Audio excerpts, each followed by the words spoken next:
കക്കടാശ്ശേരി കാളിയാർ റോഡിൽ പോത്താനിക്കാടിന് സമീപം ആയങ്കരയിൽ പാൽ വിതരണ വാഹനമിടിച്ച് സ്ത്രീ മരിച്ചു. മണിപ്പാറ മാവുംതൊട്ടിയിൽ ശോഭന ബേബിയാണ് മരണമടഞ്ഞത്. വാഹനത്തിന്റെ ഡ്രൈവർ ഉറങ്ങിപ്പോയതാണ് അപകടത്തിന് കാരണമെന്ന് പറയുന്നു. മറ്റു 3 പേർക്കും പരിക്കുണ്ട്. പാൽ വിതരണ വാഹനമിടിച്ച് വീട്ടമ്മയ്ക്ക് ദാരുണാന്ത്യം. ഇന്ന് രാവിലെ 7:30യോടെ കക്കടാശ്ശേരി കാളിയാർ റോഡിൽ ആയങ്കരയ്ക്ക് സമീപമാണ് അപകടമുണ്ടായത്. മണിപ്പാറ മാവുംതൊട്ടി സ്വദേശി ശോഭന ബേബിയാണ് മരണമടഞ്ഞത്. വീട്ടുജോലിക്കായി എത്തിയ ശോഭന ബസ് ഇറങ്ങിയതിനു ശേഷം പണിസ്ഥലത്തേക്ക് പോകുന്നതിനിടെയാണ് നിയന്ത്രണം തെറ്റിയെത്തിയ വാഹനം ശോഭനയെ ഇടിച്ചത്. മാത്യു കുഴൽനാടൻ MLAയുടെ വീടിൻ്റെ മതിലിലും തൊട്ടടുത്ത് നിന്ന ഇലക്ട്രിക് പോസ്റ്റിലും തെങ്ങിലും ഇടിച്ചതിന് ശേഷം വാഹനം മറിയുകയായിരുന്നു. വാഹനത്തിലുണ്ടായിരുന്ന 3 പേർക്കും സാരമായ പരുക്ക് പറ്റിയിട്ടുണ്ട്.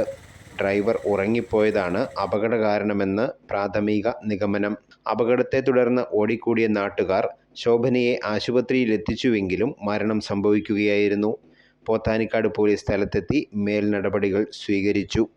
ഒരു കുടുംബത്തിനാവശ്യമായ എല്ലാ വസ്ത്രങ്ങളും ഹോൾസെയിൽ വിലയിൽ ഇപ്പോൾ സ്വന്തമാക്കാം. ഇന്ന് തന്നെ സന്ദർശിക്കൂ A1 textiles, Nehru park, Muvattupuzha.